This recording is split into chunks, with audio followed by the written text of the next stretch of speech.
Chapter 1280, Chance Meeting in the Tiny City. On a steam locomotive heading for Midseashire's Constant City. Klein, who was dressed as a wandering magician, looked at the young man and his parents across the narrow table with items placed on it. I have two types of magic tricks. The first is to let your wishes come true. The second is to use a mirror to answer your question. Of course, the first type of magic requires payment, and the second requires you to answer questions posed by the mirror. What kind of performance do you want to watch? The young man had black hair and brown eyes. He seemed to have received a good education. He looked at his parents sitting beside him and said with a smile, "My wish is too difficult, so I won't trouble you. In comparison, I'm more curious about the mirror that can answer questions." Klein sighed as he shook his head. With a flip of his left hand, he revealed a silver mirror with a black gem on both sides. "It seems to be an antique." The young man opposite him commented with piqued interest before saying, "My question is, what is the purpose of my visit to Constant City?" A commonly seen smile, one which was often seen on the faces of street magicians, appeared on Klein's face as he stroked the surface of the mirror with his right hand and said in a serious tone, "Mirror, mirror, please tell me the answer to the question." After repeating it 3 times, he released his right hand and showed the surface of the mirror to the 3 passengers. There were a few silver words on it. "To get married." Amazing! The young man and his parents looked at each other in disbelief. After boarding the train, they had never mentioned anything related to the wedding, nor did they reveal anything that people could use to make the connection. This was the first time they had seen a magic trick that didn't rely on props or a fake audience. "All right, it's time for the mirror to ask."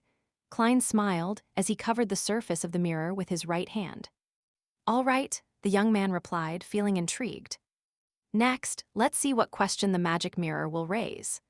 Klein released his right hand in an exaggerated manner as though he was performing a formal magic trick. The silver words on the surface of the mirror had already changed, extending into a complete sentence. "You would prefer your bride to be a woman in her 40s or above, right?" The young man's expression froze for a moment before turning pale and then completely red. "How is that possible?" he immediately rebutted. He couldn't help but turn his head to look at his parents and grumble, "What kind of strange question is that?" "It's just kidding." Klein smiled apologetically as he hurriedly pressed his right hand onto the surface of the mirror, as though he didn't know that would happen. Then he released his right hand. Indeed, the words on the mirror changed again. "How old are you?" 25 years old. The young man replied carefully, afraid that he would fall into a trap. He felt the gazes of his parents and the surrounding passengers on him change. "All right, that's the end of the magic performance." Klein smiled as he put away the mirror. "You can try another magic trick." Just as he finished speaking, the steam locomotive whistled. This was the sign that it was about to enter the station. "Sorry, that's my call." Klein took out his golden pocket watch and checked the time. He carried his luggage and left the steam locomotive along with a group of passengers. He arrived at the station platform that had yet to be lit up with the gas lamps. This was Midseashire's Beltane City, a city that had both prospered and declined due to the coal mines. To Klein, the greatest significance of this place was that it was a strategic node in the previous World War. Faceac had taken 3 routes in its invasion. One attacked the border along the Amantha mountain range to break through the land defenses. Another involved setting off from Sonia Island, attacking the coastal harbors, and attempting a landing.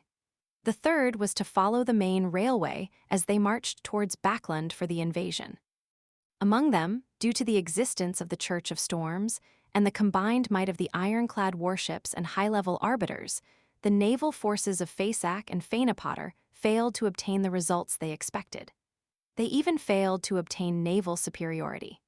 And on the battlefields on the Amantha mountain range, the headquarters of the Church of Evernight blocked one wave after another. It didn't fall throughout the war, thus preventing Winter County and East Chester County from going through the fiery crucible of war. Of the 3 routes, the only successful one was the Midseashire troops. They did a joint naval land operation and conquered Lone's second biggest city, Constant City, the capital of Midseashire. Then, they made their way southeast, rendezvousing with the Inti's troops in the greater area of Backland. Klein acted as a wandering magician. On the one hand, he had to accumulate wishes, display miracles, digest the potion, and increase his strength. On the other hand, he was planning on taking the path of the war, using his eyes, ears, and his soul to truly see the damage brought about by war. After knowing the secrets of the cosmos and the underground, he could understand the Evernight goddess's plan and accept it to a certain extent. However, this didn't mean that he was indifferent to the sacrifices. At the same time, he confirmed one thing: even if he didn't stop George III from becoming the Black Emperor, the World War would have still erupted. However, Lone would have had the upper hand. The Evernight goddess and her allies would face the god of combat head-on, forcing him to seek help from Earth Mother. When that happened, the number of battles between the gods, the intensity, and scale would far surpass what had transpired. Due to this reason, Klein followed Fasak's invasion path and wandered forward. After leaving the station that still had traces of gunpowder, he carried the worn suitcase with a set of clothes and made his way towards the area where hotels were located. At night, he would stroll along the streets and alleys of the city and perform wishing magic for everyone. After taking a few steps forward, Klein's spiritual perception stirred as he cast his gaze to the end of the street. There was a black-haired woman wearing a simple linen robe and a tree bark belt with no socks or shoes. Ariana, the leader of the Church of Evernight Ascetics, the grounded angel Ariana. Why would she be here in Beltane? Shouldn't she have returned to the Evernight cloister at the Cathedral of Serenity, or be sent to the Fasak capital, St. Milam, to preside over the handing over of the god of combat's estate?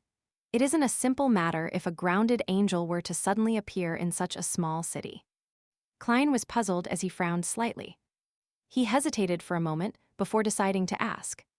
This wasn't because he was a busybody.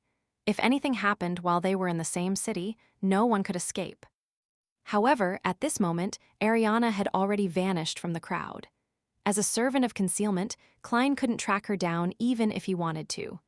Similarly, when it came to the matter of concealment, Arodes was helpless. Klein slowly took a deep breath and turned to enter the hotel in thought. He got a room and stowed his luggage away. Then, he maintained his attire as a wandering magician and brought Arodes along with him. Following his spiritual intuition as a seer, he walked all the way to the municipal square of Beltane City. Erected near the municipal hall was a notice board that had many notices pasted over it. Klein saw that several people surrounded it. There seemed to be a brand new notice, so he approached them and stood in the periphery of the crowd, looking at the wooden signboard. In the middle of the signboard, a slightly yellowed piece of paper covered over the other notices. On the surface were black ink and Lonese writing. "Ladies and gentlemen, I am your new consul. Now I will issue 3 new laws. First law, without my permission, no living being can leave this place. Second law, all life is equal in front of the law. Even ordinary people can kill angels. Third law, those who commit the crimes mentioned below will be punished severely, the highest penalty being the death sentence. 1. Murder. 2. Theft. 3. Chanting the complete honorific name of a deity. 4. Offering sacrifices to evil deities. 5. Fraud. 6. Leaking secrets." An announcement like this. Klein pricked up his brows when he saw this. Without using his spiritual intuition, he could sense that there was something wrong with the content. He instinctively tried to make his spirit body return to Sephra Castle. But an invisible force blocked his departure, making it impossible for him to make contact with the grayish-white fog. This. Klein narrowed his eyes as he took a few steps back to distance himself from the crowd. From his point of view, an abnormality of this level had reached a near-deity level. He had previously been in situations of not being able to return to Sephra Castle, but the reason was that he didn't have the time to take 4 steps counterclockwise, recite the incantations, or he had been obstructed and interfered by himself. There was only one instance when he failed to leave the real world due to external forces. It was a powerful seal, personally created by the Evernight goddess in the foggy town.